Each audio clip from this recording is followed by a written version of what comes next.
In 1942, the prototype that sparked America's carrier era vanished into chaos, despite wartime records detailing her every move.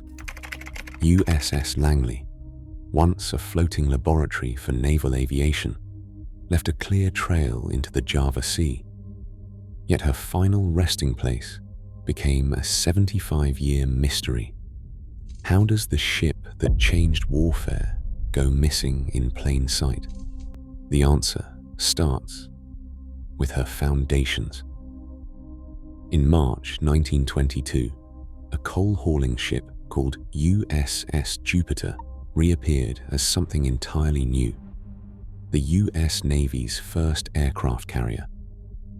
Renamed USS Langley and given the hull number CV-1, she arrived at a time when most admirals still trusted battleships and doubted airplanes could ever matter at sea. The transformation was radical. Her superstructure was stripped away, cranes and masts were removed, and a broad wooden flight deck stretched over 500 feet. Below, the original turbo-electric drive remained, a complex system that would both power and limit her throughout her life.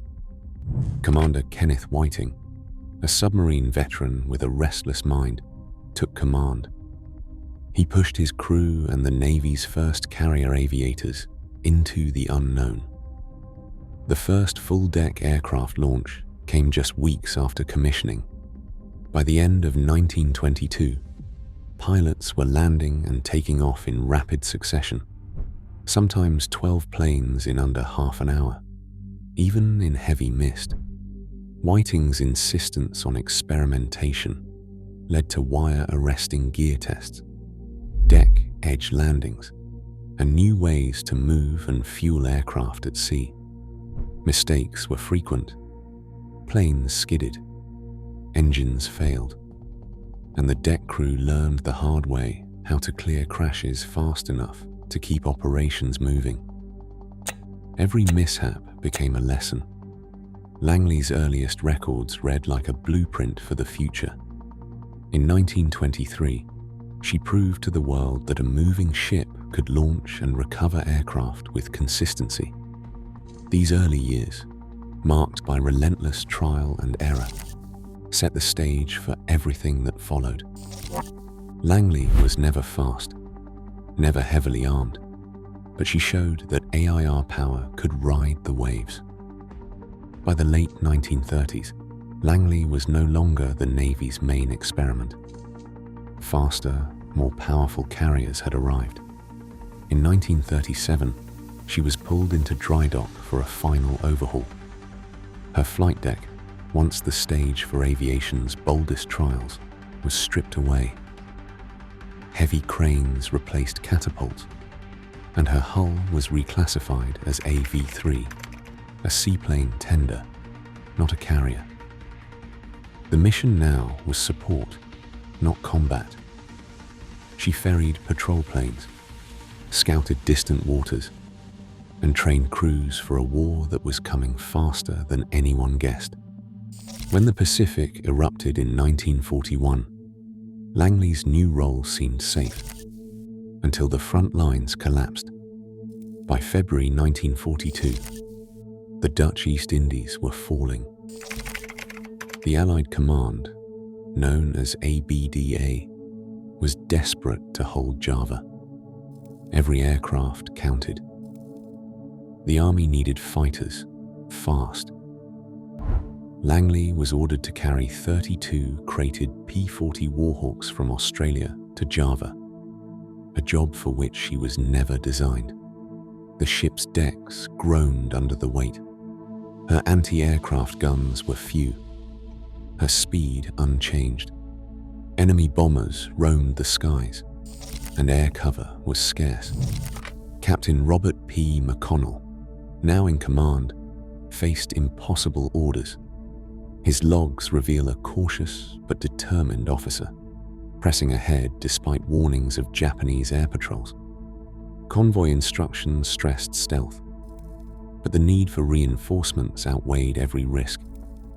Langley's crew prepared for battle, knowing the Java coast was a graveyard for ships caught without protection. The prototype of American carrier power was now a slow, exposed ferry, headed straight into the heart of the storm. At 11:40 a.m. on February 27th, the calm south of Java shattered. 9 Japanese bombers from the 22nd Air Flotilla appeared overhead, diving out of the sun.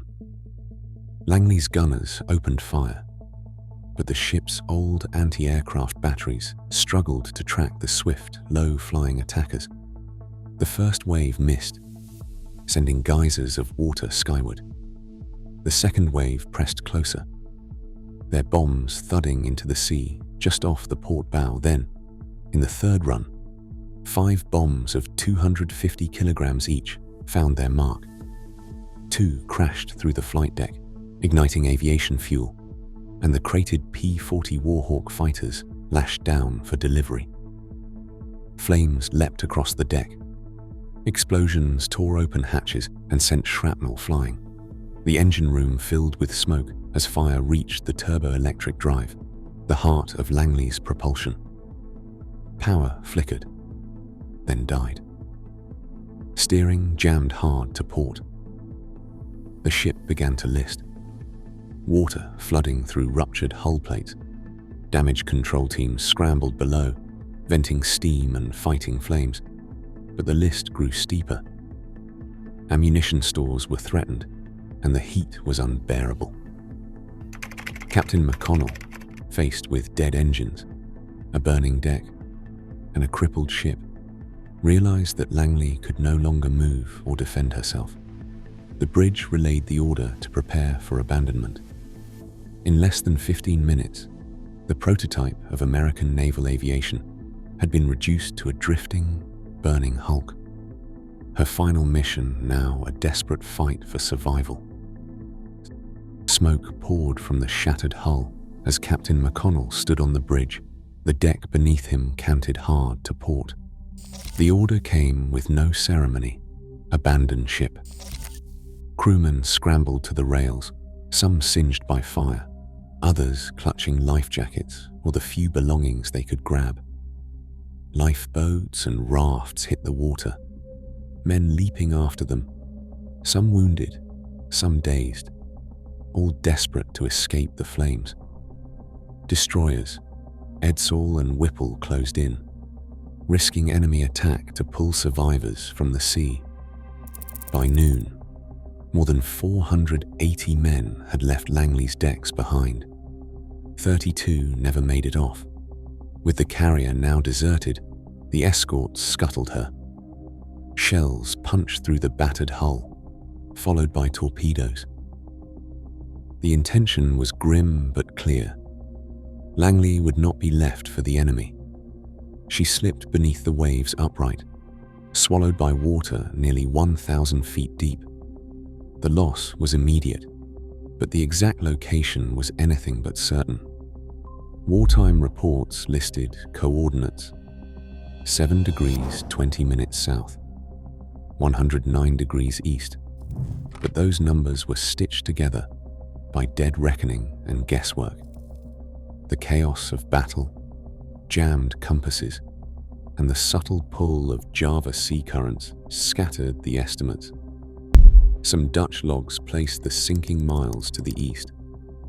Japanese reconnaissance claimed a spot even farther north.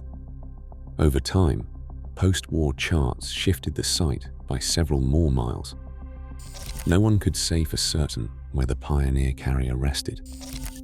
In the aftermath, the focus turned to the living, transferring survivors between ships, dodging new threats, and racing to safety. The ocean, meanwhile, erased the details. Without precise fixes or reliable navigation aids, Langley's final position faded into uncertainty. For decades, her grave was marked only by a general area on the map, a famous ship lost to the deep, her last moments recorded, but her resting place elusive. In 2017, A deep-sea exploration team announced they had found a wreck on the floor of the Java Sea. The coordinates matched the broad area where wartime reports placed Langley's disappearance. But the searchers faced a daunting challenge. No single logbook or survivor account could pinpoint the exact spot. Decades of shifting currents, silt, and incomplete wartime navigation had left only a rough circle on the map, one crowded with other lost ships from the same desperate campaign. Remotely operated vehicles sent back grainy images of a battered hull. The shape, length, and unusual features hinted at Langley's identity. Most telling was the presence of her original turbo-electric drive housings, a rare engineering signature from the days she hauled coal as Jupiter. Nearby, the outlines of heavy crane bases left from her seaplane tender conversion matched period blueprints. Some observers even claimed to spot the skeletal remains of crated aircraft, possibly the P-40s she never delivered to Java. But the evidence was far from conclusive.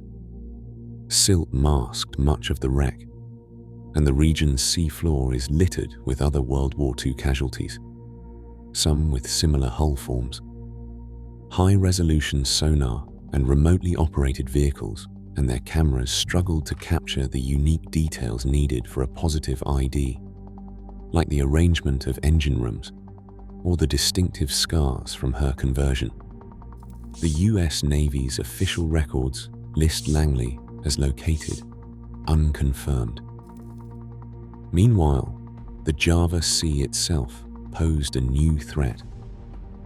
In recent years, illegal salvage crews have stripped metal from sunken warships across the region, erasing clues and disturbing war graves. No confirmed reports place the Langley wreck among the disturbed sites, but the risk remains. For now, the Pioneer carrier's resting place sits in a kind of limbo, almost certainly found, but not yet fully proven, and vulnerable to the passage of time and human hands. Today, the ocean still guards countless wartime secrets. As technology advances, even legendary ships can remain elusive, proof that history's evidence is fragile, not fixed. What we rediscover on the seafloor shapes how we remember above it. Drop your thoughts below. What else lies hidden, waiting to be found?